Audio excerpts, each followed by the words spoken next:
Bismillahirrahmanirrahim.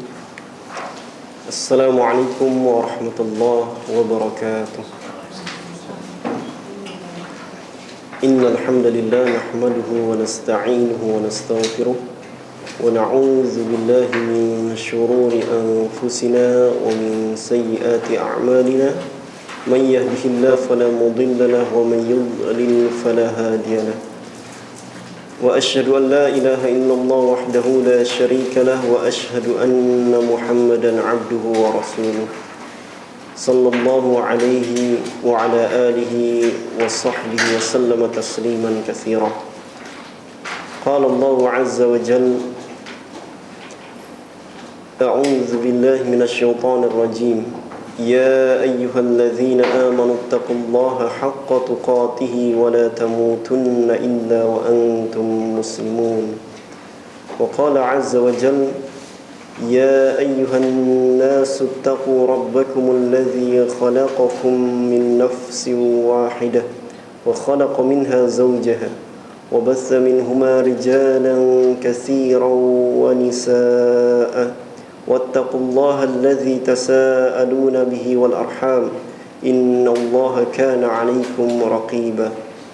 وقال عز وجل: يا أيها الذين آمنوا اتقوا الله وقولوا قولا سديدا يصلح لكم أعمالكم ويغفر لكم ذنوبكم ومن يطع الله ورسوله فقد فاز فوزا عظيما. أما بعد فإن أصدق الحديث كتاب الله وخير الهدي هدي محمد صلى الله عليه وسلم وشر الأمور محدثاتها وكل محدثة بدعة وكل بدعة ضلالة وكل ضلالة في النار. Ikhwati fillah rahimani wa rahimakumullah. Tuan-tuan dan puan-puan yang mudah-mudahan senantiasa mendapat petunjuk, ampunan dan rahmat daripada Allah tabaraka wa taala. Kaifa halukum jami'an? Alhamdulillah, hal antum bi khair? Alhamdulillah. Wafaqanallah lil haqqi wal khair wa lil ilmi nafi' wal amali salih.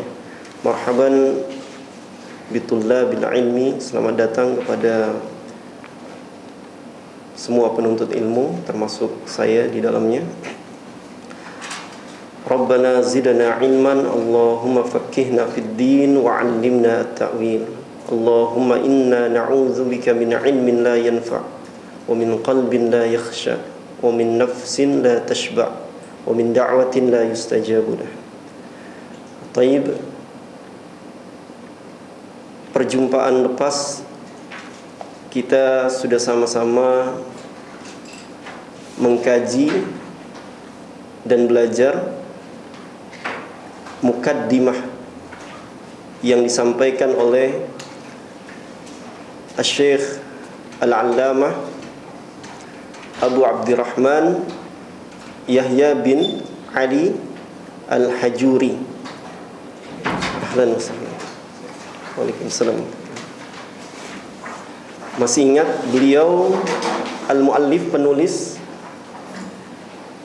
murid kepada siapa? Murid kepada Syekh Al-Muhaddits Al-Allamah Syekh Muqbil rahimahullah. Alhamdulillah beliau masih hidup. Mudah-mudahan Allah sentiasa menjaganya dan seluruh penuntut ilmu yang ada di sana. Ikhwati fillah rahimani wa rahimakumullah. Kembali saya mengingatkan sebelum kita masuk ke dalam pembahasan inti di dalam buku ini, bahwa Syekhuna Syekh Yahya hafizahullah mengingatkan kepada kita semua akan urgennya atau pentingnya ilmu tauhid untuk disampaikan kepada anak-anak kita, kepada ahli kerabat kita. Tentunya setelah kita betul-betul memahami tauhid yang sebenarnya. Sebab apa ikhwati fillah rahimani wa rahimakumullah, betapa pentingnya ilmu tauhid ini? Karena memang Allah tabaraka wa taala tidaklah mengutus setiap rasul kepada setiap umat melainkan mendakwahkan at-tauhid. Sebagaimana Allah tabaraka wa taala berfirman, "Wa laqad ba'atsna fi kulli ummatin rasulan an ya'budullaha wajtanibut taghut. Faminhum man hadallah wa minhum man haqqat 'alaihi ad-dhalalah." Dan sungguh kami telah mengutus kepada setiap umat seorang rasul. Tugas utamanya apa? An ya'budullah wajtanibut taghut. Ya, mengajak manusia untuk mentauhidkan Allah. Itu tugas utama pertama bagi setiap rasul. Yang kedua, wajtanibut taghut, ya, mengajak manusia untuk, ya, terbebas daripada at-taghut. Ya. Apa itu at-taghut? Didefinisikan oleh para ulama, intinya adalah, ya, ma'ubida, ya, min dunillah, ya. Apa-apa yang disembah, diibadahi, diagungi, ya, dibesarkan selain, ya, daripada Allah tabaraka wa ta'ala. Di ayat yang lain Allah tabaraka wa ta'ala berfirman, "Wa ma arsalna min qablika min rasulin illa nuhi ilaihi annahu la ilaha illa ana fa'budun." Ya. Dan tidaklah kami, siapa di sini? Dhamir nahnu. Siapa dhamir nahnu di sini? Dan tidaklah kami mengutus, kembali kepada Allah. Ya, para ulama termasuk Syekhul Islam Ibn Taimiyah di dalam Majmu' Fatawanya menjelaskan bahwa apabila Allah tabaraka wa ta'ala menggunakan dhamir jamak, ya, dhamir jamak ditunjukkan dengan apa? Nahnu, kami, ya. Maka maknanya apa? Li ta'zim. Maknanya li ta'zim, untuk mengagungkan Allah. Untuk mengagungkan Allah. Ya. Kemudian yang kedua, ya, maknanya apa? Maknanya Allah tabaraka wa ta'ala, ya, melibatkan semua nama dan sifatnya yang agung di dalamnya, ya, di dalam dhamir nahnu ini, ya, ya. Itu diantara penjelasan para ulama. Apabila kita menjumpai di dalam Al-Quran, ya, dhamir nahnu yang kembali kepada Allah, maka bukan berarti apa? Menunjukkan bilangan yang banyak, tidak. Allah Ahad, Esa, ya, waalaikumsalam warahmatullah. Namun menunjukkan apa? Li ta'zim, untuk membesarkan Allah, mengagungkan Allah, ya. Dan tidaklah kami mengutus, ya, sebelum Muhammad apa? Seorang rasul, ya, melainkan kami wahyukan kepadanya apa? Annahu la ilaha illa ana, bahwa sesungguhnya la ilaha illa ana, tidak ada apa? Tidak ada ilah. Apa makna la ilaha illallah?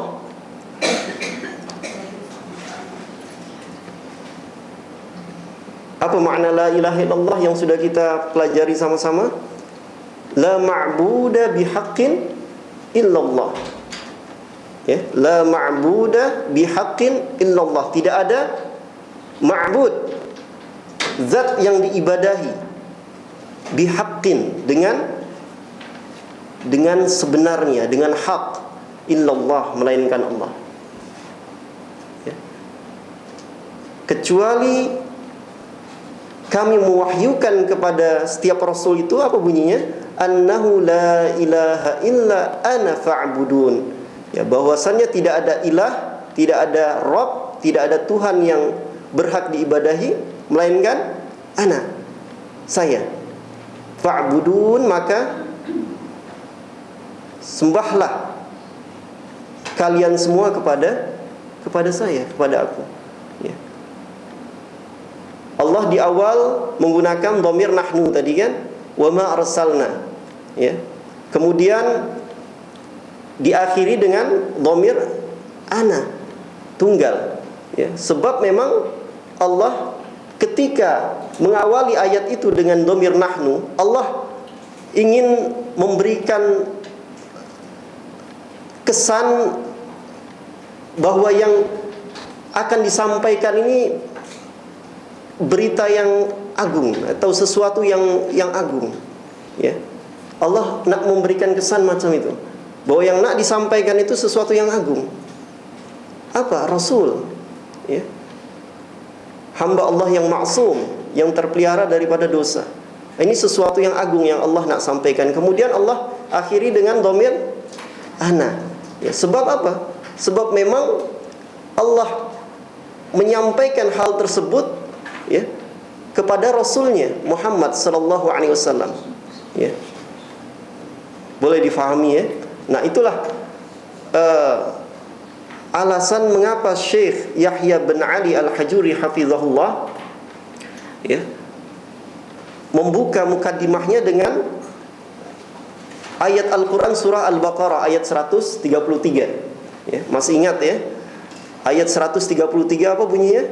Am kuntum syuhada'a idh hadara Ya'qubal maut idh qala li bani ma ta'buduna min ba'di qalu na'budu ilahaka wa ilaha abaika Ibrahim wa Ismail wa Ishaq ilaha wahidaw wa nahnu lahu muslimun. Di dalam ayat ini, ikhwati fillah rahimani wa rahimakumullah, sudah disampaikan di perjumpaan yang lepas. Mudah-mudahan masih ingat, ya. Mudah-mudahan masih banyak yang diingat maklumatnya insyaallah. Ya. Am kuntum syuhada, ya. Adakah kalian menyaksikan? Siapa yang dimaksud Allah dengan kalian? Al-Yahud wan Nasara. Adakah kalian wahai Yahudi dan Nasara, ya, menyaksikan, ya, ketika al-maut, kematian, ya, akan mendatangi apa? Nabi Ya'qub alaihi salam. Ya. Kenapa? Ya. Allah mengatakan demikian. Adakah kalian al-Yahud wan Nasara? Kenapa? Saya belum menyampaikan alasannya, penjelasannya di perjumpaan yang lepas. Kenapa? Sebab al-Yahud wan Nasara ini, ya, menganggap bahwa Nabi Ibrahim alaihi salam bagian dari mereka. Ya. Al-Yahud mengatakan Nabi Ibrahim bagian dari kami Yahud. An-Nasara pun demikian, gitu kan. Maka ketika Yahud dan Nasara ini menganggap hal tersebut, ya, bahwa Nabi Ibrahim bagian dari mereka, Allah tabaraka wa taala langsung membantahnya, ya, di dalam surah Ali Imran, ya. Ali Imran ayat berapa? Ayat 67, ya, kalau tak silap ayat 67, boleh dibuka. Ya. Apa bunyinya? Ali Imran ayat 67, kalau tak silap ayat 67, ya. Tolong diingatkan kalau salah. Ma kana Ibrahimu Yahudiyyan wala Nasraniyyan walakin kana hanifan muslima wa ma kana minal musyrikin. Ya. Ayat tersebut, ya, adalah bantahan daripada Allah kepada siapa? Kepada Yahudi dan Nasara yang menganggap bahwa Nabi Ibrahim bagian dari mereka. Ya. Maka Ibrahimu Yahudiyya wala Nasraniyya. Tidaklah Nabi Ibrahim ya termasuk ya bagian dari kalian Yahud dan Nasara. Ya. Akan tetapi Nabi Ibrahim alaihissalam ya kana hanifan muslima, adalah seorang yang hanif, lurus ya. Maksud lurus di sini apa? La yusyriku billah, tidak menyekutukan Allah tabaraka wa taala ya. Muslima ya. Dia pun seorang muslim ya. Orang yang tunduk kepada apa? Kepada Allah melalui ibadah dan ketaatan. Ya. Nah, di sini Allah tabaraka wa taala pun ingin menyampaikan kepada kita ya, seluruh nabi dan rasul agamanya satu, Islam. Ya. Namun syariatnya yang berbeza. Agamanya satu, yakni al-Islam. Ya. Sebab memang Allah tabaraka wa taala menyebut sejak awal ya, agama yang dianut oleh para nabi dan rasul ya, itu sama dengan apa yang Allah sampaikan, dan Allah tegaskan bahwa agama yang benar di sisi Allah itu hanya Islam. Apa bunyinya di dalam surah Al-Baqarah ayat sebelumnya ya. Ayat sebelumnya maksudnya ayat berapa? 132 ya.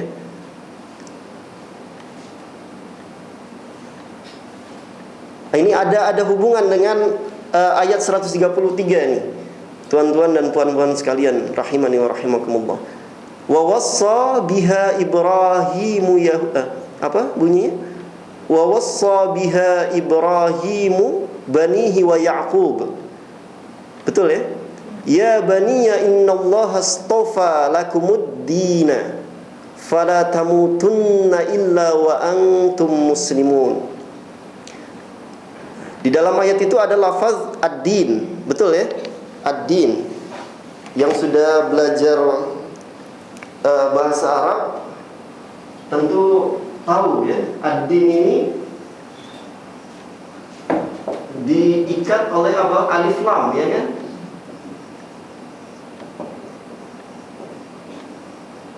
Ya. Ad-din. Ad-din ya. Alif lam, ma'rifah ya. Disebut ma'rifat ya kan, menunjukkan sesuatu yang sudah spesifik, sudah khusus ya. Ad-din ya. Sama dengan firman Allah tabaraka wa taala ya, innad dina indallahil Islam ya. Innad dina indallahil Islam ya. Innad dina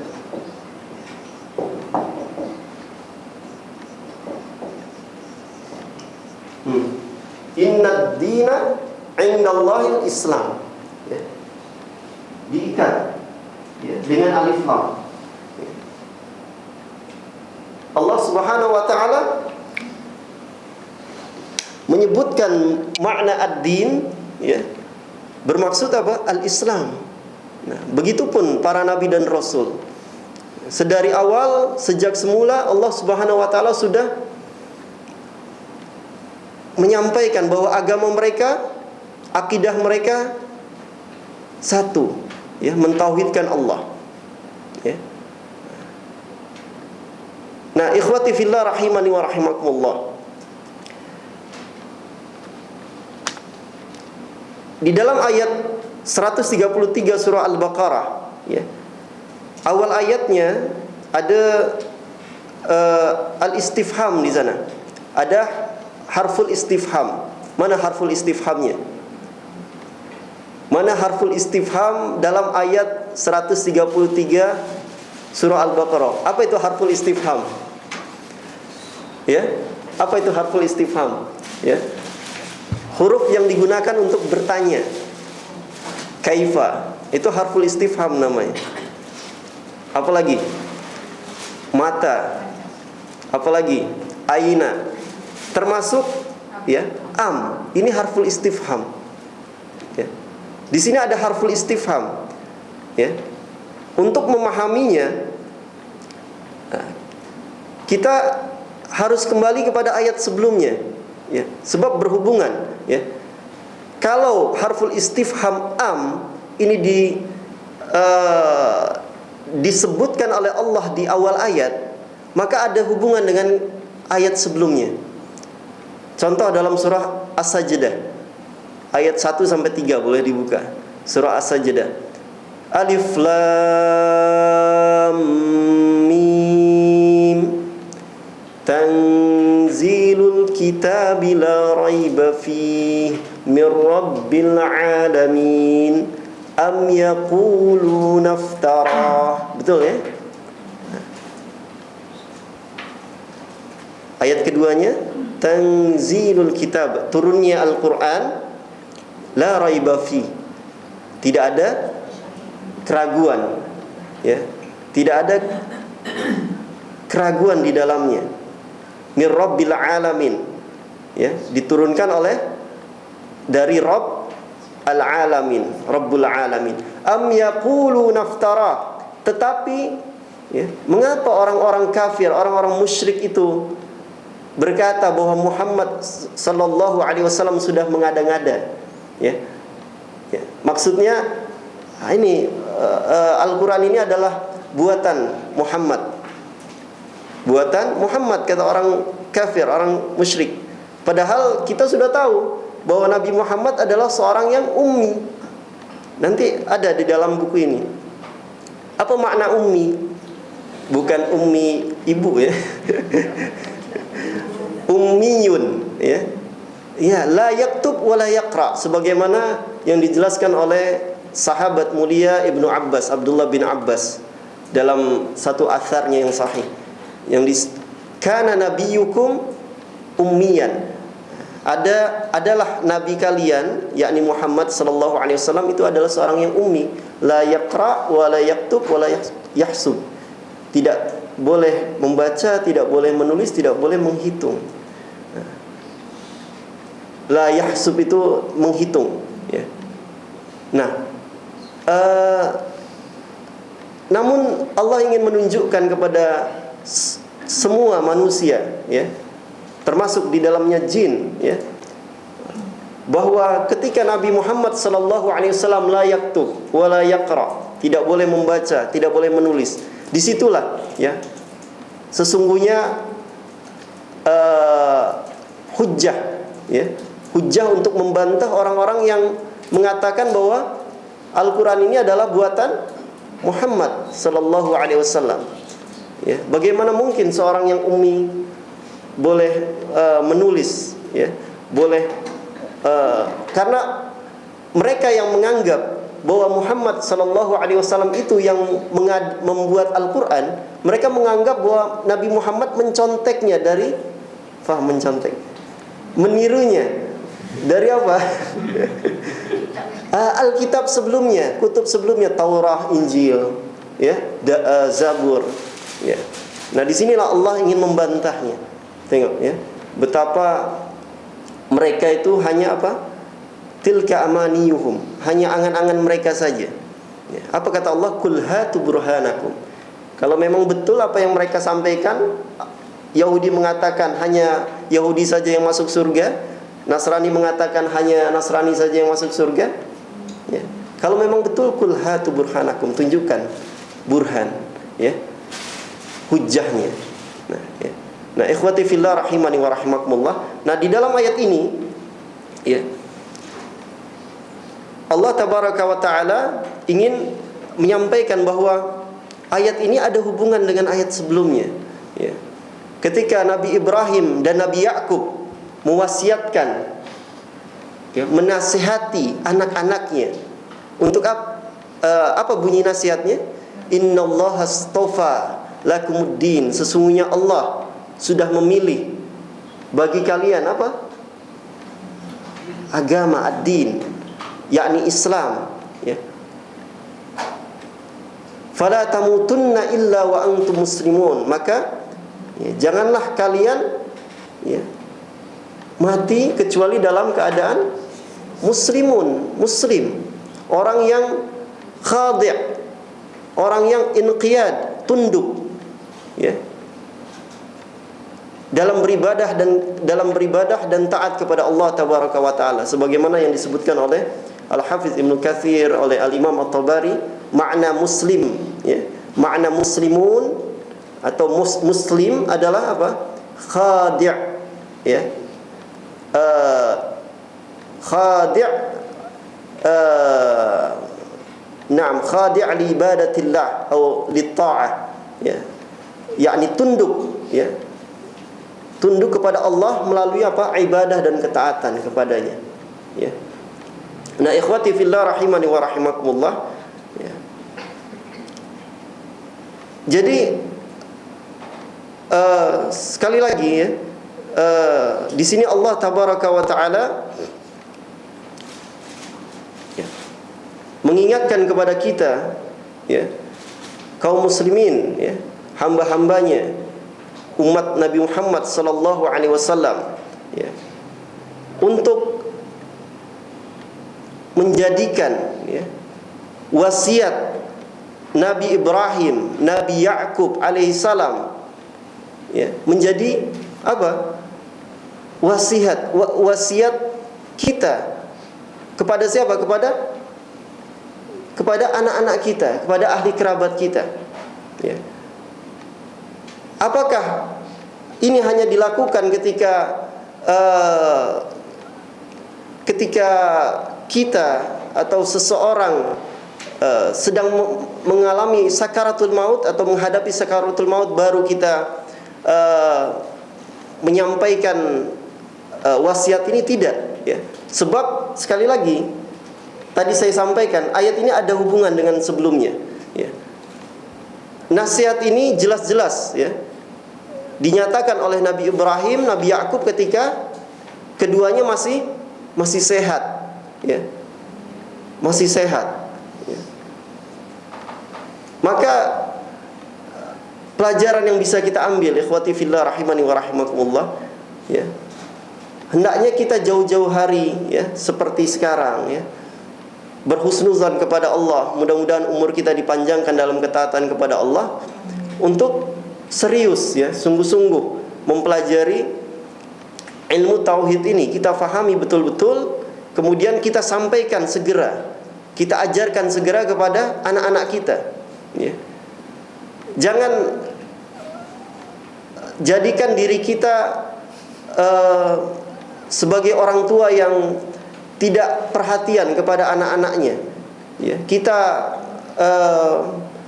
justru memanggil ustaz datang ke rumah untuk mengajarkan ilmu tauhid misalnya.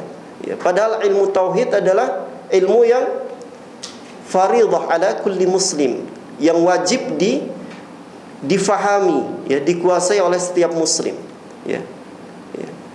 Dalam hadis yang sahih, Nabi sallallahu alaihi wasallam bersabda, talabul ilmi fardhatun ala kulli muslim. Ada tambahan muslimah tak? Tak ada, Menuntut ilmu fardhah, wajib atas setiap muslim. Al-ilm di sini dijelaskan oleh para ulama, maksudnya apa? Ilmu yang asas yang mesti dikuasai oleh setiap muslim. Di antaranya tauhid, tauhid. Kemudian apa lagi? Ilmu-ilmu yang menjadi bekal untuk kita beribadah kepada Allah tabaraka wa taala. Ketika kita nak mencontoh salat Rasulullah sallallahu alaihi wasallam, maka harus kita menguasai ilmunya, gitu kan? Ketika kita nak mencontoh haji Rasulullah sallallahu alaihi wasallam, umrah Rasulullah sallallahu alaihi wasallam, maka kita harus menguasai ilmunya. Inilah yang dimaksud menuntut ilmu itu wajib. ya, atas setiap muslim. Nah, ikhwati fillah rahimani wa rahimakumullah. Sampai di sini ada yang tidak difahami. Ya, boleh terus ya. Nah, kemudian ikhwati fillah rahimani wa rahimakumullah, banyak para ulama, diantaranya ulama mutaqaddimin, ya, ulama terdahulu dari generasi tabi'in. Abul Aliyah, pernah dengar Abul Aliyah? Abul Aliyah pernah dengar? Ya.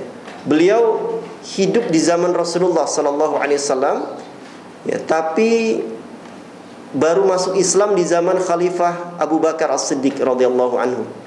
Abul Aliyah ini seorang yang faham Al-Quran, ya, seorang mufassir, juga seorang yang faham hadis, ya, belajar daripada para sahabat, ya. Abul Aliyah, ya, yang bernama Rafi' bin Mahran. Rafi' bin Mahran, seorang kibar tabi'in, ya. Sebab meskipun hidup di zaman Rasulullah, tapi ketika itu belum masuk Islam, ya. Beliau pernah mengatakan, ini berkaitan dengan ayat ini, ya. Kalimatan. Apa kalimatan? Kemudian apa kesananya? Bukan kalimatan khafifatan. Itu hadis Rasulullah sallallahu alaihi wasallam. Kalimatan, ya, yus'alu anhuma, ya, al-awwalun wal akhirun, ya. Ada dua kalimat yang kelak di hari kiamat, yaumul kiamah, itu akan ditanyakan oleh Allah tabaraka wa taala, ya. Sama ada ditanyakan kepada orang-orang yang hidup di awal-awal Islam, ataupun yang hidup di akhir zaman, ya, termasuk kita. Apa dua kalimat itu? Pertama, ya, madza kuntum ta'budun. Madza kuntum ta'budun. Ya. Apa yang dahulu ketika kalian hidup di dunia kalian sembah, kalian ibadahi? Madza kuntum ta'budun. Ya. Kedua, wa madza ajabtumul mursalin. Apa, ya, jawaban kalian terhadap para rasul yang diutus?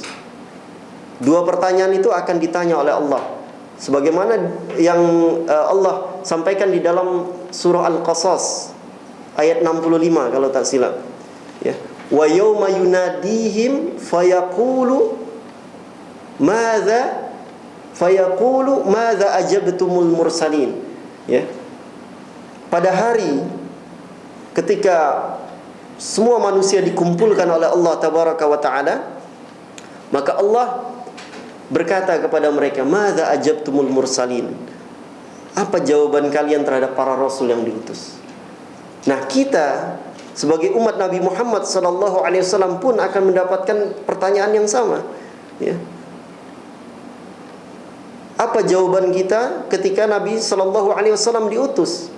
Apakah kita ittiba kepada Rasulullah sallallahu alaihi wasallam atau ibtida', ya, membuat ajaran yang baru di dalam ad-din? Apakah ittiba' atau ibtida'? Ya.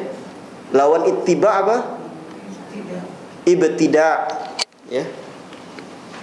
Ittiba',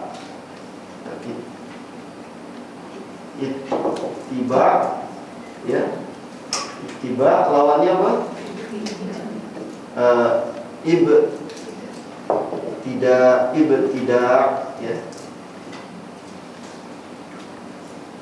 Ittiba' lawannya ibtida', ya. Berbuat bid'ah, ya. Berbuat bid'ah, ya. Ittiba' lawannya ibtida', ya. Ini dua kalimat tadi, ikhwati fillah rahimani wa rahmakumullah, tuan-tuan dan puan-puan sekalian, ya. Ada dua poin penting di sini, ya, yang boleh kita simpulkan. Pertama apa? Ya. Tentang apa? Tentang tauhid. Tauhid kepada Allah. Ya. Adakah kita di dunia ketika masih hidup betul-betul mentauhidkan Allah? Ya. Betul-betul mentauhidkan Allah. Ya. Apa makna tauhid? Ifradullah bijami'i anwa'il ibadah. Ya.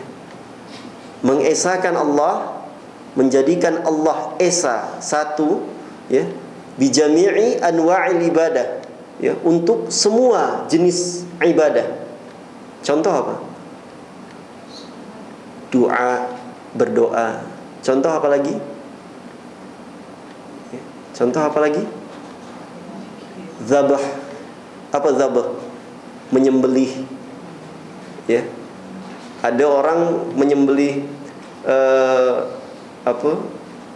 kerbau, ya, kepalanya dilemparkan ke sungai atau ke laut, diletakkan di jembatan. Ini syirik al-akbar. Nah, zabah termasuk ibadah. Apalagi contohnya? Istighatsah, isti'anah, ya, dan seterusnya, ya, yang disebutkan oleh Syekhul Islam Muhammad bin Abdul Wahhab di dalam apa? Al-Usul Ats-Tsalatsah, ya. Itu jelas di sana, rinci sekali.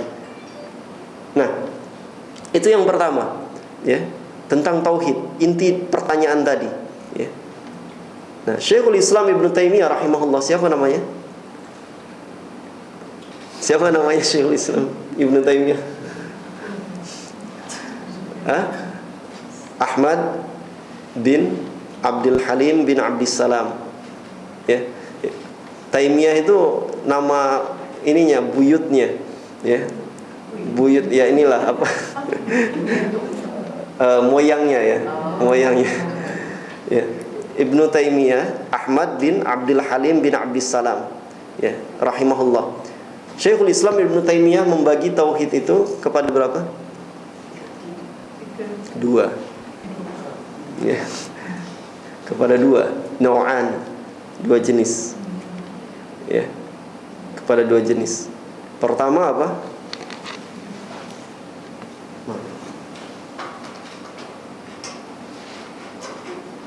Masih goyang. Pertama apa? Ini Syekhul Islam Ibnu Taimiyah, ya. Syekhul Islam Ibnu Taimiyah membagi tauhid itu kepada dua jenis, ya, nau'an. Pertama, tauhid apa? Fil ma'rifah wal isbat. Di dalam Majmu' Fatawa, ya, kalau saya tak silap beliau sebutkan ini, tauhid fil ma'rifah wal isbat. Kedua, tauhid fil qasdi wat talab. Sebelumnya pernah mendengar, ya. Pertama, tauhid fil ma'rifah wal isbat, mentauhidkan Allah fil ma'rifah wal isbat, ya. Fil ma'rifah wal isbat, ya, di dalam ma'rifah wal isbat, ya. Ma'rifah, apa boleh kita maknai ma'rifah? Apa ma'rifah?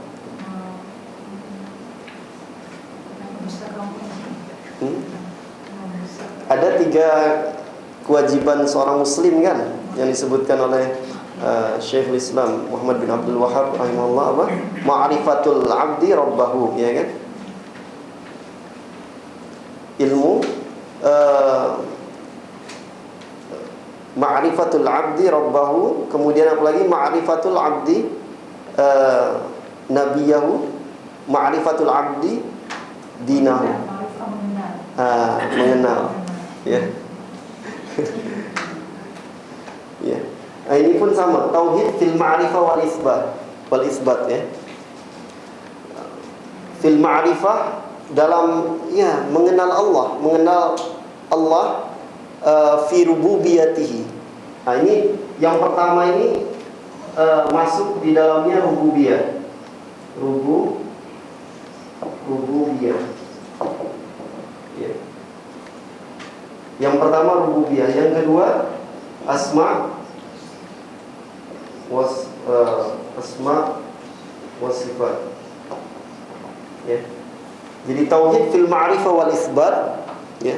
Kita menetapkan Allah tabaraka wa taala di dalam rububiyah dan asma wa sifat. Ya, rububiyah. Ya, kita meyakini bahwa Allah tabaraka wa taala adalah apa? Mudabbir. Apa mudabbir? Yang mengatur ya alam semesta. Khallaq. Ya, pencipta, khaliq. Razzaq, yang memberikan rezeki. Ya kan? Nah, ini rububiyah. Ya. Asma wa sifat, ya, menetapkan segala nama dan sifat yang Allah sebutkan di dalam Al-Quran dan As-Sunnah. Kaum musyrikin, orang kafir di zaman Rasulullah sallallahu alaihi wasallam, ya, mereka beriman kepada Allah tabaraka wa taala dalam rububiyah saja. Ya, dalam rububiyah saja. Banyak ayat disebutkan di dalam Al-Qur'an, ya. Bukti, ya, Allah abadikan itu di dalam Al-Qur'an. Wala in sa'altahum man khalaqas samawati wal ard la yaqulunna Allah. Dan jika kamu Muhammad bertanya kepada mereka, siapa mereka? Orang musyrik, ya, orang kafir, ya. Di zaman Rasulullah sallallahu alaihi wasallam, siapa yang telah menciptakan langit dan bumi? La yaqulunna Allah. Di sana ada taukid, ikhwati fillah. Lam taukid, sungguh, betul-betul, ya. Mereka akan menjawab apa? Allah. Ya. Allah. Ya, Allah yang dimaksud adalah Allah yang kita imani. Tapi dalam rububiyah saja mereka menyatakan itu. Ya. Ya. Dan ini tidak menjadikan mereka disebut muslim, gitu kan? Hanya rububiyah saja. Ya. Nah, di zaman sekarang kalau kita lihat, ya, keadaan orang-orang yang mengaku Islam ini lebih parah akidahnya dibandingkan kaum musyrikin dahulu, ya.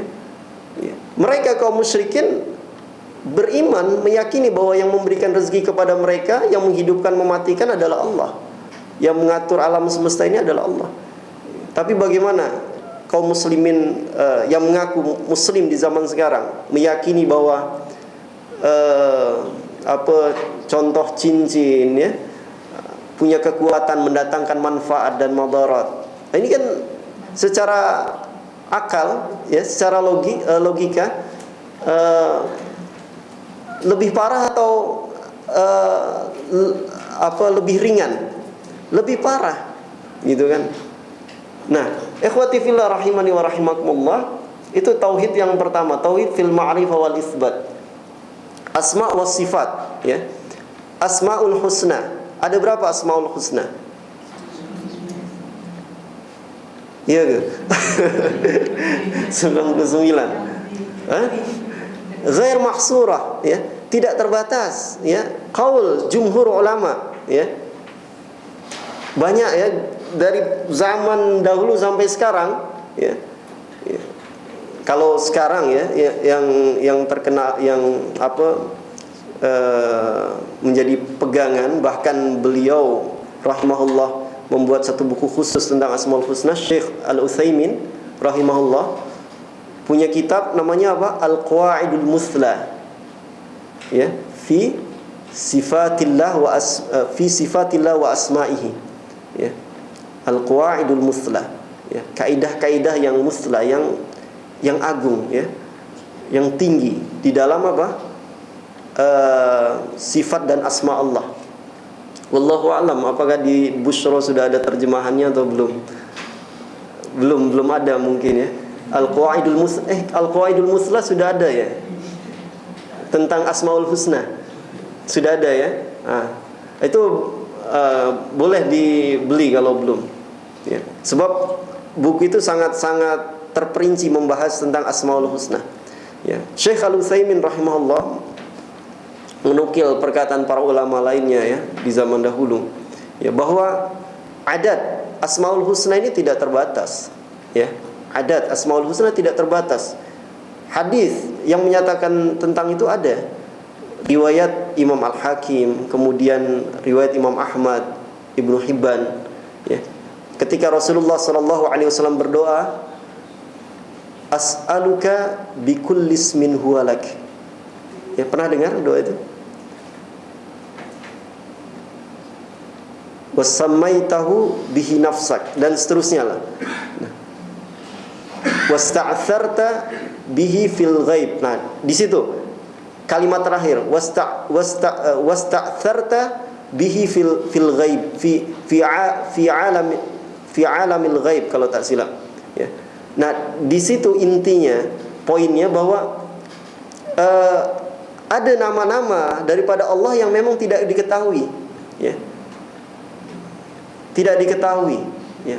Fil ghaib, ya. Tidak diketahui, tidak semuanya diketahui. Artinya memang tidak terbatas. Yang diketahui tentu yang disebutkan di dalam Al-Quran dan As-Sunnah. Ada riwayat Imam At-Tirmizi, ya, menyebutkan nama-nama Asmaul Husna, tapi ini didoifkan oleh para ulama hadisnya, ya. Didoifkan oleh para ulama, ya, sehingga Syekh Al-Utsaimin rahimahullah ini beliau mengeluarkan sendiri nama-nama Allah di dalam Al-Quran dan hadis, ya. Jadi penting untuk dicari buku itu, ya. Nah, ikhwati fillah rahimani wa rahimakumullah. Yang kedua, tauhid fil qasdi wat talab. Tauhid fil qasdi wat talab, ya. Al-qasd, apa al-qasd? Qasdun, ya, tujuan, ya. Wat talab, ya, permohonan.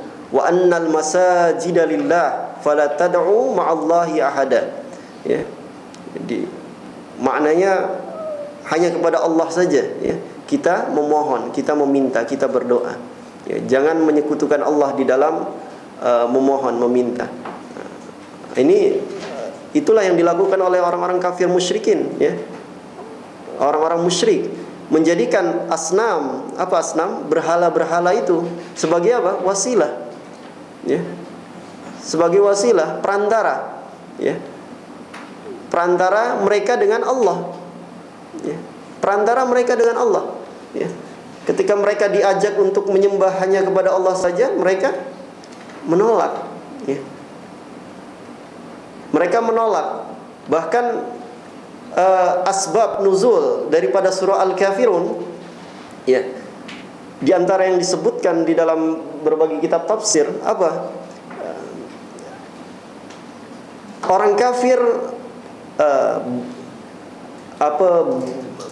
berkompromi, ya, dengan Nabi Muhammad sallallahu alaihi wasallam, ya.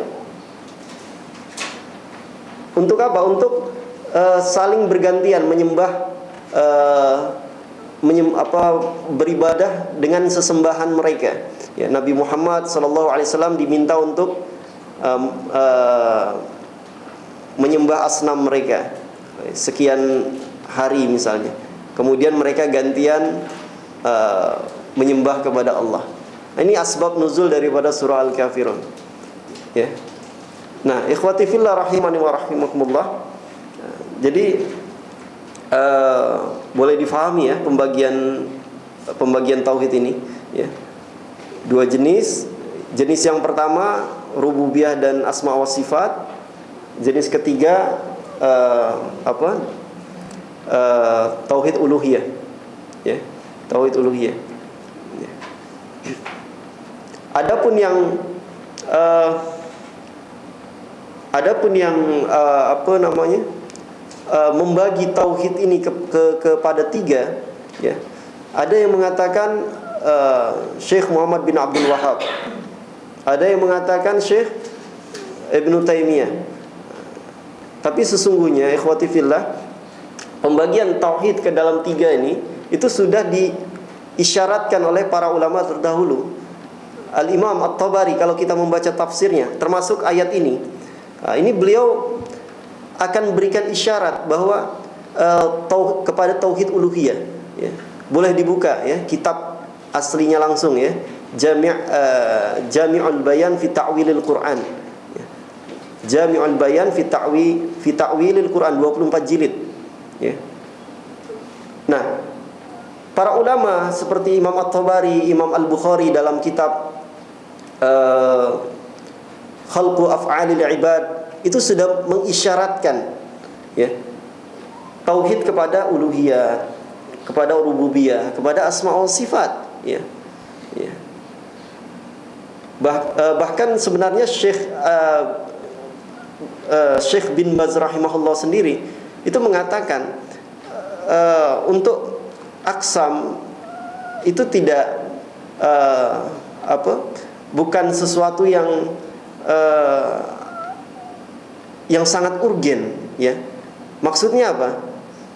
Bukan sesuatu yang sangat penting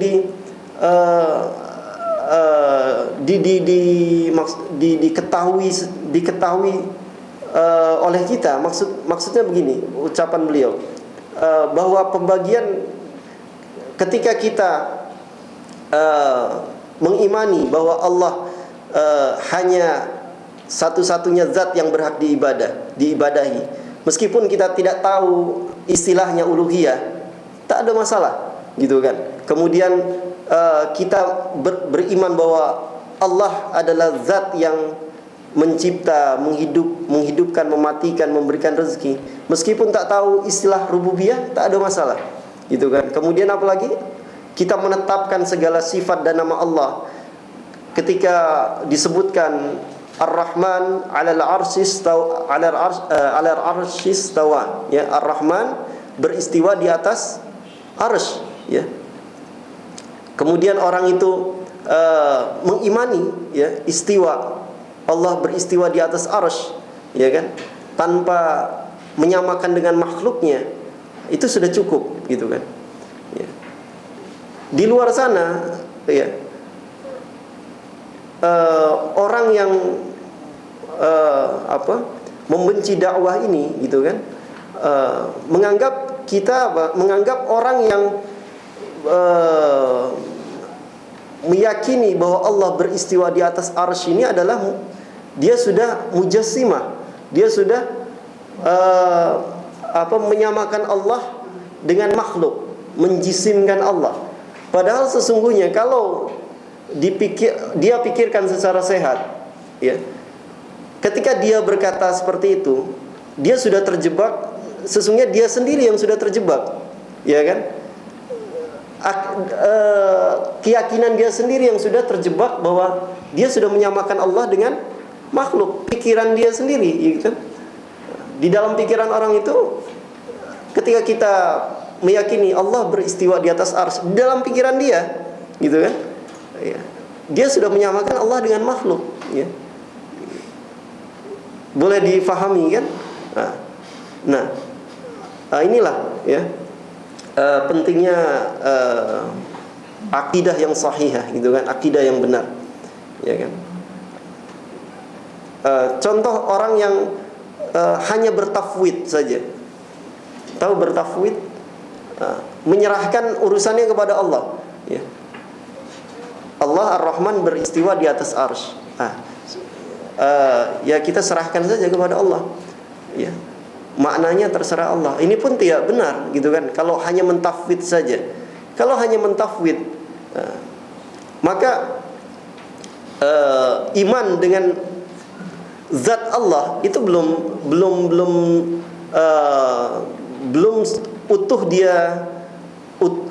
utuh dia miliki, belum sepenuhnya ada pada diri dia, gitu kan. Kalau hanya mentafwid saja, tafwid, ya, macam ini tulisan tafwid,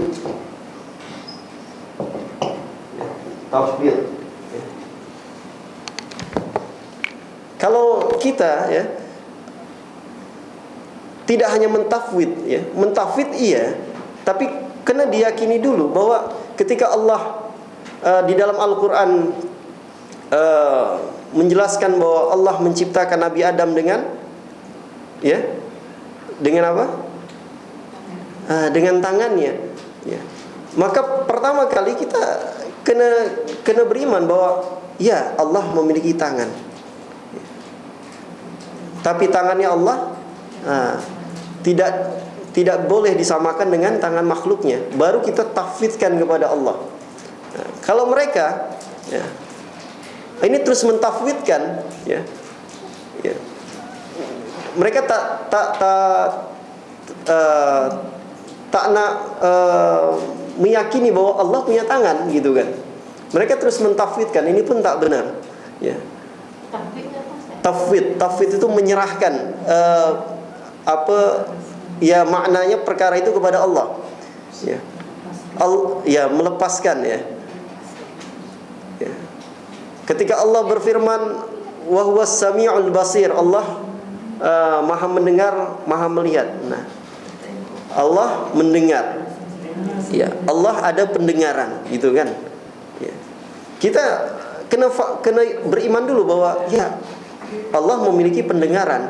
Pendengaran Allah tidak sama dengan makhluknya. Kalau mereka itu terus mentafwid, gitu kan? Mereka tak nak meyakini itu bahwa Allah punya pendengaran, karena di dalam pikiran mereka pendengaran yang mereka bayangkan itu seperti makhluk, gitu kan, telinga, gitu kan. Tak, ya. Nah, di sini memang perkara akidah ini perkara yang harus hati-hati, gitu. Harus berhati-hati, ya. Nah, ikhwati fillah rahimani wa rahimakumullah.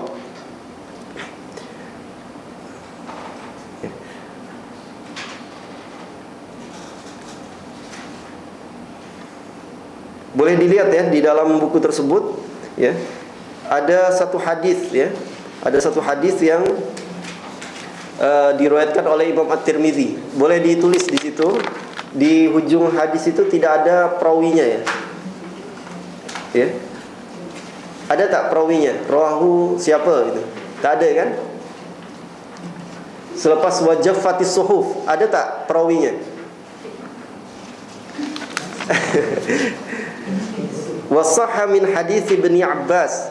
Hadis ini ya datang dari sahabat Ibnu Abbas, ya, sahih, ya. Muka surat 3. Ya. Ada ya? Ibnu Abbas radhiyallahu anhu ini di dalam ilmu hadis dinamakan rawiul a'la, perawi yang tertinggi, yang pertama, sahabat. Nah, yang saya maksud, ya, di dalam hadis ini tidak disebutkan perawi terakhirnya. Ada tak perawi terakhir selepas hadis? Tak ada kan? Coba muka 4 sekarang. Wajafatis suhuf, ada tak disebutkan selepas wajafatis suhuf perawinya siapa? Tak ada kan? Biasanya kan ada rawahul Bukhari, rawahul Muslim. Nah, itu perawi terakhir, ya, di dalam ilmu hadis. Perawi pertama sahabat. Tapi disebut sahabat ini disebut sanad terakhir kalau di dalam ilmu hadis, ya. Perawi terakhir itu disebut sanad pertama. Sanad itu kan rantai, kan? Rantai pertama itu perawi terakhir di dalam ilmu hadis, ya. Ya. Perawi teratas itu disebut rantai terakhir, sanad terakhir, gitu ya. Nah, hadis ini diriwayatkan oleh Imam At-Tirmidzi. Boleh ditulis, ya. Hadis ini diriwayatkan oleh Imam At-Tirmidzi. Hadis ini diriwayatkan oleh Imam At-Tirmidzi.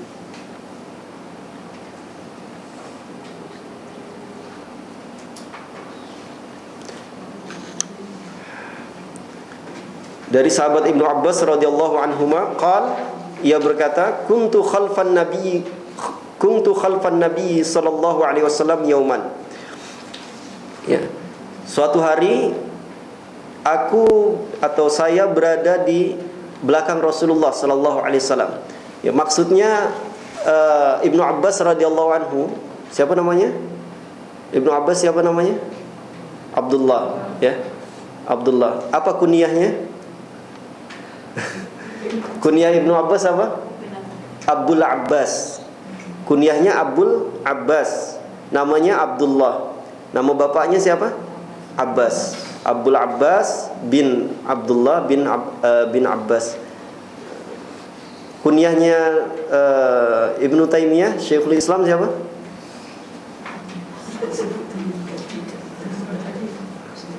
Abul Abbas juga.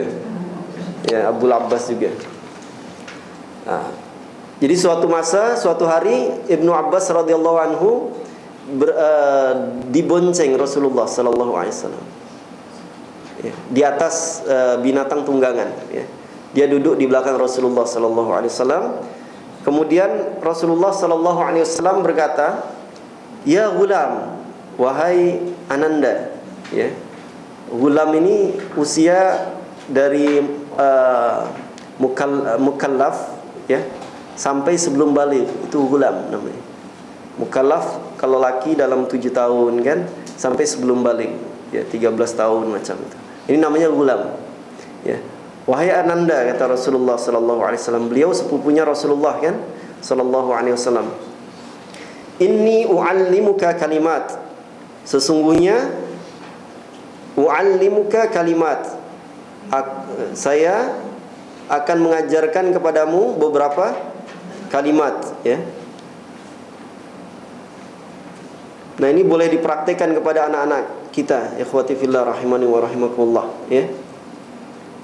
Kumpulkan mereka, ajarkan hadis ini. Ajarkan hadis ini, ya. Ya, sebagaimana abdun salih, hamba Allah yang salih, Luqman. Namanya siapa? Luqman? Al-Hakim itu ini gelaran, laqab, ya. Nama aslinya bukan Al-Hakim. Sebagaimana hamba Allah yang salih Luqman mengajarkan kepada anaknya. Ya, ini ada kaitannya dengan hadis Rasulullah sallallahu alaihi wasallam. Nasihat Luqman kepada anaknya ini apa bunyinya? Ketika itu Rasulullah sallallahu alaihi wasallam berkumpul dengan para sahabat. Kemudian Rasulullah sallallahu alaihi wasallam menyampaikan firman Allah di dalam surah Al-An'am ayat 82. Al-An'am ayat 82. Coba boleh dibuka Al-An'am ayat 82. Khawatir saya silap nanti.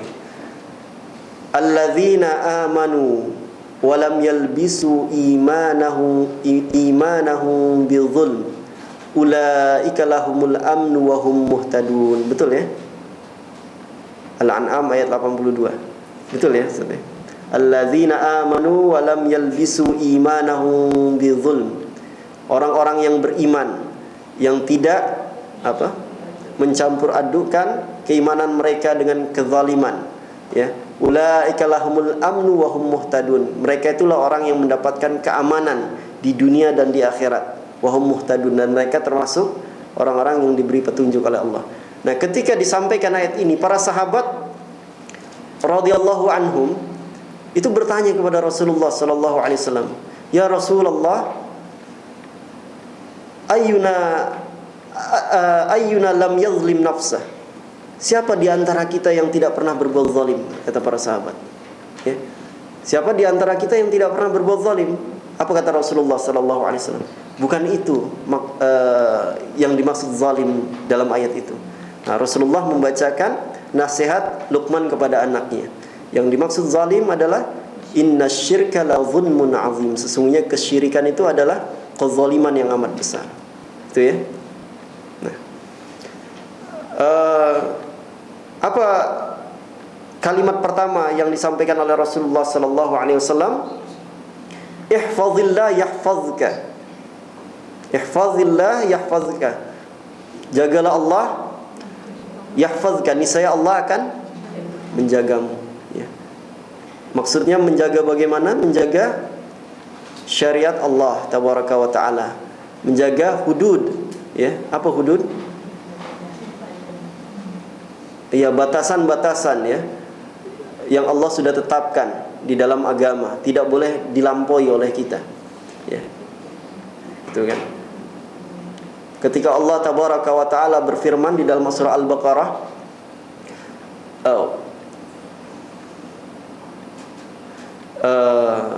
tentang apa? Tidak bolehnya seorang suami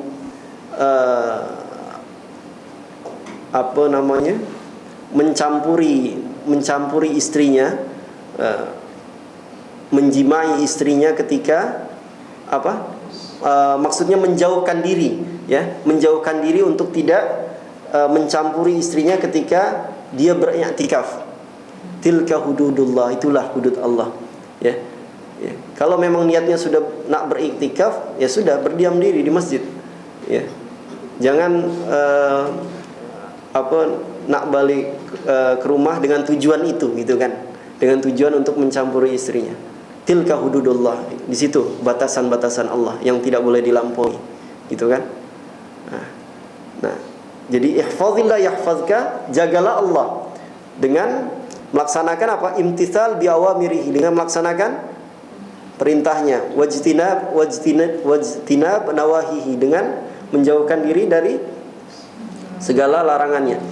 Nah, ikhwati fillah rahimani wa rahimakumullah, ya, bentuk penjagaan Allah ini ada dua yang disebutkan oleh para ulama, ya. Pertama, ya, bersifat fisik, bersifat fisikal, ya. Ketika kita menjaga Allah, menjaga agama Allah, ya, menjaga syariat Allah, pertama, Allah pun akan menjaga apa? Jasmani kita, badan kita. Menjaga apa lagi? Menjaga anak-anak kita, ya, menjaga kerabat keluarga kita, menjaga harta kita, ya. Tidakkah kita ingat ketika Allah tabaraka wa taala menyebut di dalam surah Al-Kahfi, wa kana abuhuma salihah. Tentang apa itu? Tentang Nabi Khidir, ya, ketika menemani ketika Nabi Musa alaihissalam belajar dengan Nabi Khidir, ya. Ketika itu kejadian terakhir Nabi Khidir menjumpai ada rumah yang nak roboh, gitu kan? Kemudian ditegakkan lagi, ya kan? Ternyata hikmahnya apa disebutkan oleh Allah di bawah bangunan itu, rumah itu ada harta yang tersimpan, harta orang tuanya. Wa kana abuhuma salihah. Ya. Kenapa Allah jaga? Sebab orang tuanya termasuk salih, gitu kan. Di sini penjagaan Allah disebutkan oleh para ulama ada dua jenis. Secara fisikal, badan kita, anak kita, istri kita, harta kita, itu pasti dijaga oleh Allah tabaraka taala. Berkah, ada keberkahan di dalamnya, gitu kan. Nah, ada seorang ulama besar, ya, tentu semua kita pernah mendengar, insyaallah pernah dengar, Abu Syuja, ya. Abu Syuja ini ulama pembesar mazhab Syafi'i. Matan Abu Syuja, ya, tentang fikah Imam Syafi'i ini, matan Abu Syuja, ya. Sebagian ikhwah di luar, saudara-saudara kita mempelajari ini, ya, di Al-Faqih pun kalau tak silap belajar, ya, matan Abu Syuja. Nah, Abu Syuja ini ikhwati fillah, umurnya tahu berapa? 160 tahun. 160 tahun. Ya. Mungkin di sini yang paling tua belum sampai 70, ya. Ya, belum sampai 70. Ya. Abu Syuja rahimahullah ini umurnya 160 tahun.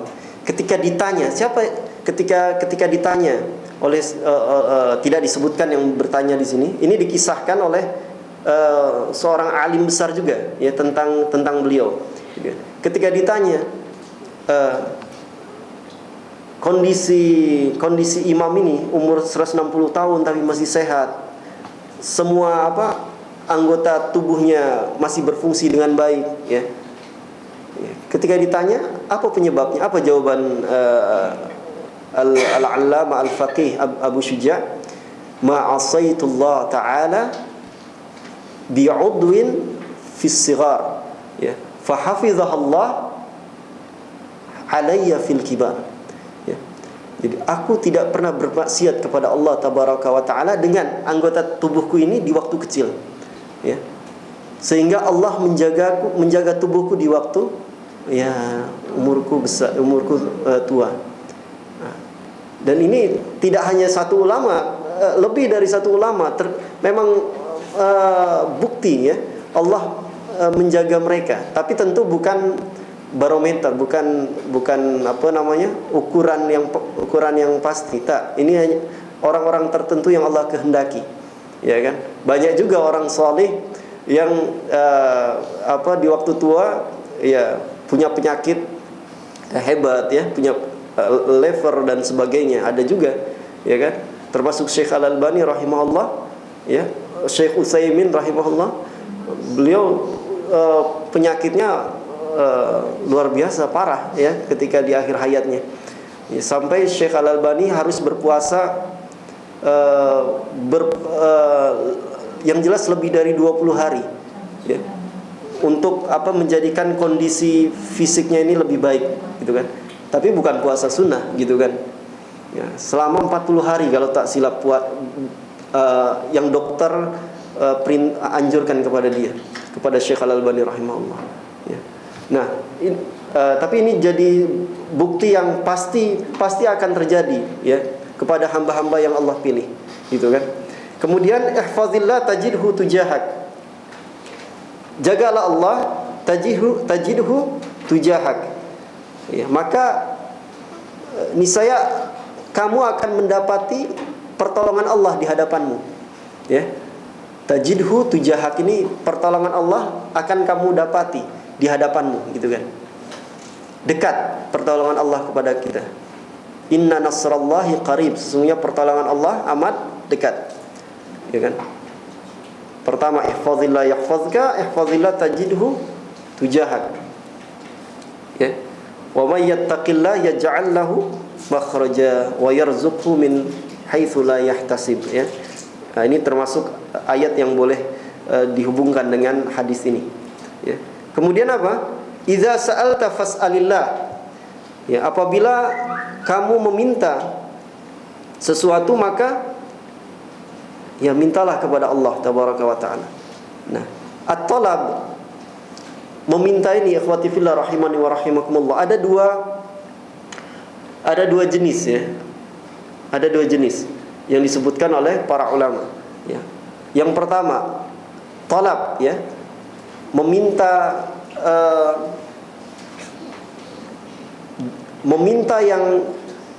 kepada orang, meminta yang dibolehkan, ya. Pertama, meminta yang dibolehkan, ya. Meminta kepada orang lain yang memang dia punya kemampuan untuk ya mewujudkannya, ya.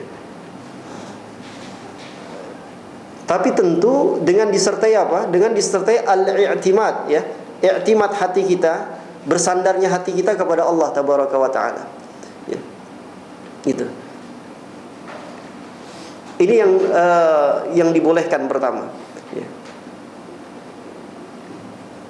Kedua, talab yang diharamkan, ya. Maksudnya apa? Meminta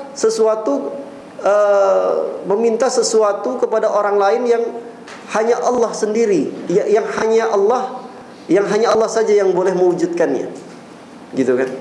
Ini talab yang diharamkan. Dan kalau orang terjatuh kepada talab kedua ini, maka termasuk syirik besar, gitu ya. Ini harus kita fahami juga, ya. Jadi ada talab yang memang dibolehkan, ya, yang berkaitan dengan duniawi, khususnya yang memang orang yang dimintai bantuan itu boleh mewujudkan. Ada talab yang memang diharamkan, ya. Datang kepada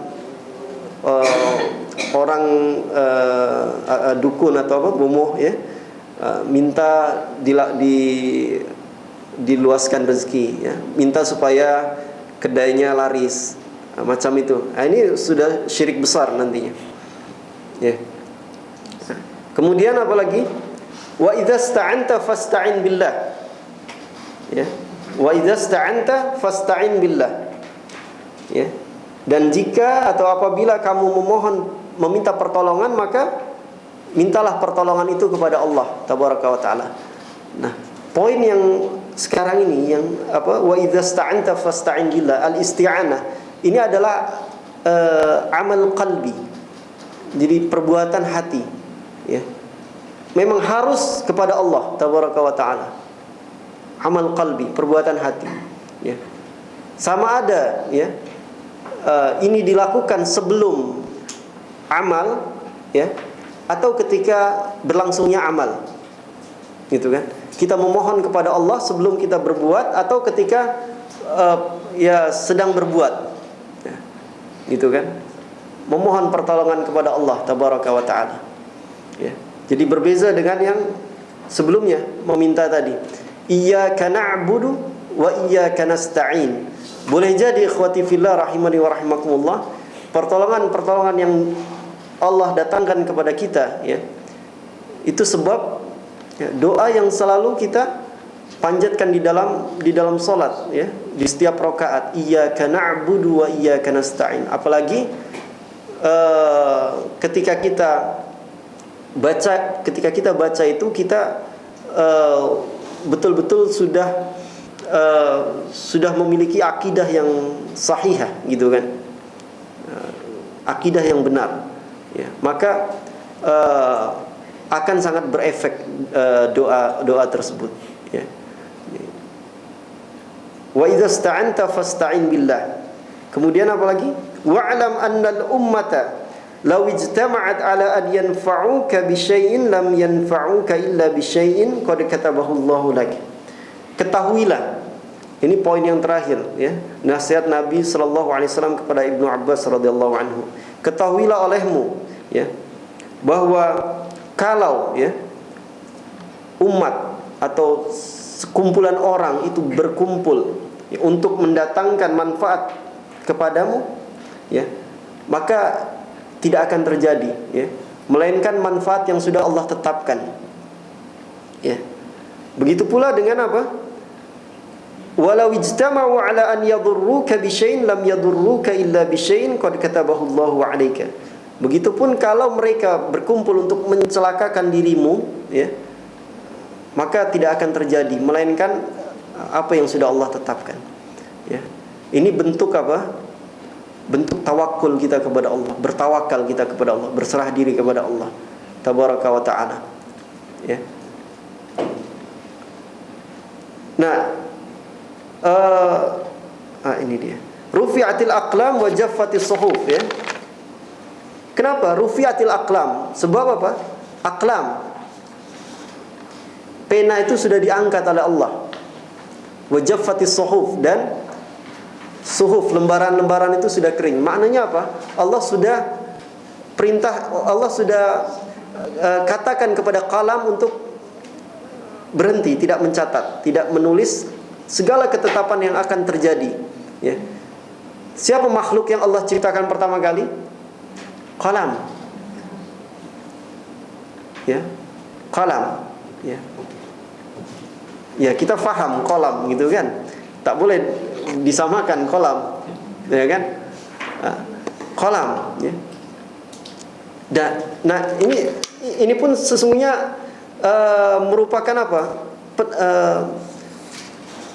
Jawaban, ya, daripada Allah kepada orang-orang yang meniadakan sifat Allah, meniadakan sifat Allah, meniadakan apa namanya, segala sifat dan asma Allah, ya, termasuk kepada makhluknya, gitu kan. Mungkin orang-orang yang menolak sifat yang Allah miliki, gitu kan, ditakwil, kemudian bahkan ditiadakan, ya. Itu pun sama ketika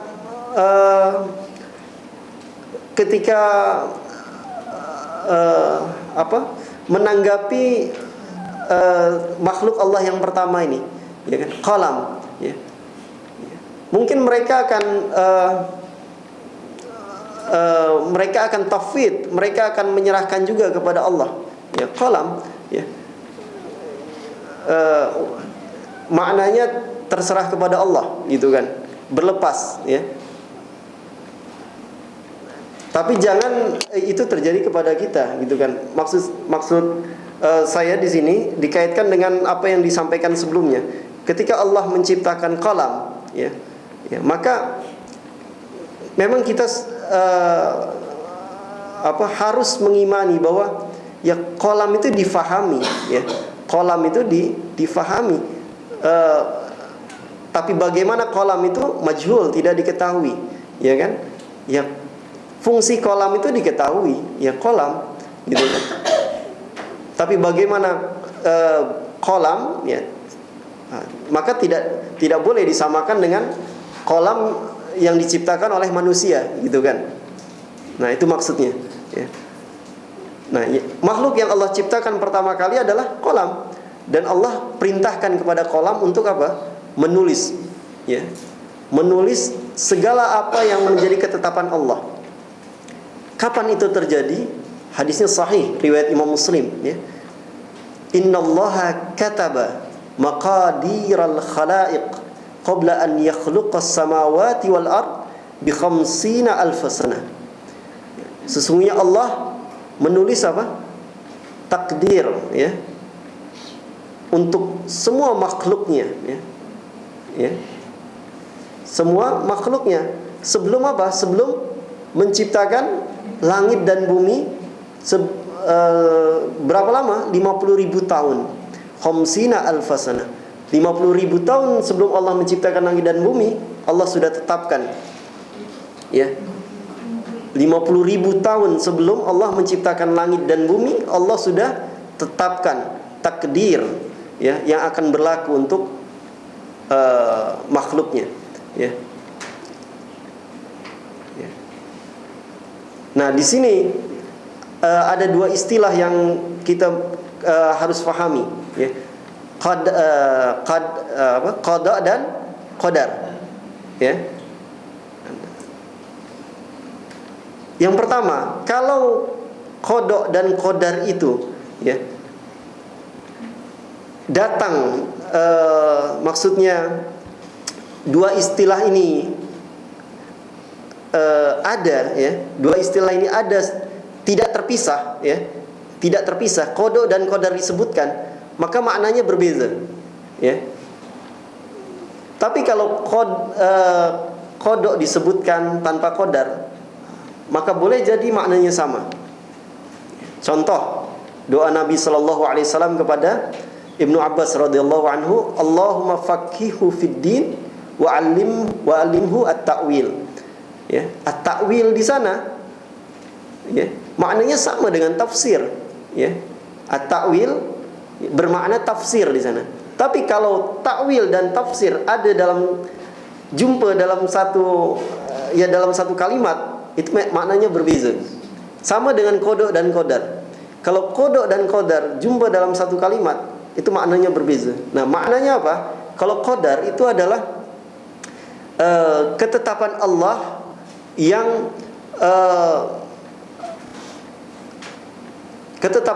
yang dituliskan sejak zaman azali, ya. Sejak zaman azali. Zaman azali maksudnya apa? Ya, sebelum langit dan bumi tadi diciptakan, 50.000 tahun sebelum langit dan bumi diciptakan. Itu takdir. Qada, ya, adalah ketetapan Allah ketika berlaku, ya. Inda wuqu'ihi, ketika berlakunya. Itu qada, ya. Ketika berlakunya ketetapan Allah itulah qada. Itu kalau disebutkan secara bersamaan, qada dan qadar. Tapi kalau tak disebutkan bersamaan, boleh jadi maknanya sama. Contoh, hadis Nabi sallallahu alaihi wasallam, la yaruddul qadar illa du'a. Dalam riwayat lain, la yaruddul qada illa du'a. Ya. Dalam satu riwayat, takdir itu tidak ada yang boleh menolak takdir kecuali dengan doa. Di riwayat lain tidak ada yang boleh menolak qada kecuali dengan doa. Nah, ini kan riwayatnya berasingan ya, tapi maknanya sama. Ya, dia maknanya sama. Nah, nanti Syekhul Islam Ibnu Taimiyah membagi lagi, ada takdir mutlak, ada takdir muqayyad, ada itu panjang lah, nanti insyaallah perjumpaan mendatang. Ya. Insyaallah nanti dijelaskan di awal-awal perjumpaan, masih fresh kan. Jadi boleh difahami sebab agak berat ini. Nanti kalau tak boleh sudah penat, nanti salah-salah kita memahaminya. Wallahu a'lam. Ya, muqayyad itu yang inilah, apa namanya, muqayyad itu yang terikat dengan asbab, dengan sebab. Ya, itu muqayyad. Ya. Itu muqayyad, ya. Contoh misalnya apa? Silaturahim, apalagi berdoa. Silaturahim, apa fadilahnya? Ya. Meluaskan rezeki dan memanjangkan umur. Meskipun ada dalam yang kedua ini memanjangkan umur, ada inilah pandangan-pandangan, ya. Memang memanjangkan umur secara hakiki. Yang kedua, umurnya berkah gitu kan. Nanti ada lagi penjelasan tersendiri lah, gitu kan. Ini yang terikat dengan asbab, ya. Berdoa, kita berdoa, ya kan. Ketika kita rajin berdoa, maka Allah akan mendatangkan kebaikan-kebaikan kepada kita, gitu kan. Ketika orang ketika orang tidak pernah berdoa, maka dia jauh dari kebaikan, ya. Maka boleh jadi, ya, keselamatan yang Allah berikan kepada dia dengan sebab berdoa itu, gitu kan. Yang contohnya yang seharusnya dia mendapat penyakit contoh misalnya penyakit liver, ya. Yang seharusnya, ya, karena dia rajin berdoa, ya, rajin berdoa ini sehingga penyakit levernya memang tidak sembuh, tapi Allah berikan misalnya kesempatan hidup yang lebih lama, misalnya. Tapi dia tidak merasakan ada penyakit, biasa saja menjalani hidupnya biasa saja. Kan ada orang macam itu, ya. Ada orang yang banyak penyakit dalam dirinya, tapi orang tengok itu nampak sehat saja, ya. Ada orang macam itu. Ada juga orang yang, ya, penyakitnya biasa, ya, tapi tengok macam sudah sekarat saja kan, sudah parah gitu kan. Ada juga orang macam itu. Nah, itu jadi kembali kepada hubungan dia dengan Allah Tabaraka wa Ta'ala. InsyaAllah perjumpaan mendatang akan disambung lebih dalam lagi, insyaallah. Termasuk soalan-soalan dan jawaban yang dibahas di dalam kitab ini, insyaallah. Wallahu a'lam bishawab. Mudah-mudahan apa yang disampaikan bermanfaat. Mohon maaf atas kesalahan, yang benar hanya datang dari Allah dan Rasulnya, yang salah datangnya dari diri saya dan dari setan. Allah dan Rasulnya berlepas diri. Kita tutup dengan doa kafaratul majlis. Subhanakallahumma wa bihamdika asyhadu an la ilaha illa anta astaghfiruka wa atubu ilaik. Wa sallallahu wasallam ala nabiyyina Muhammadin wa ala ali Muhammad. Walhamdulillahi rabbil alamin. Rabbana taqabbal minna innaka antas samiul alim. Assalamualaikum warahmatullahi wabarakatuh.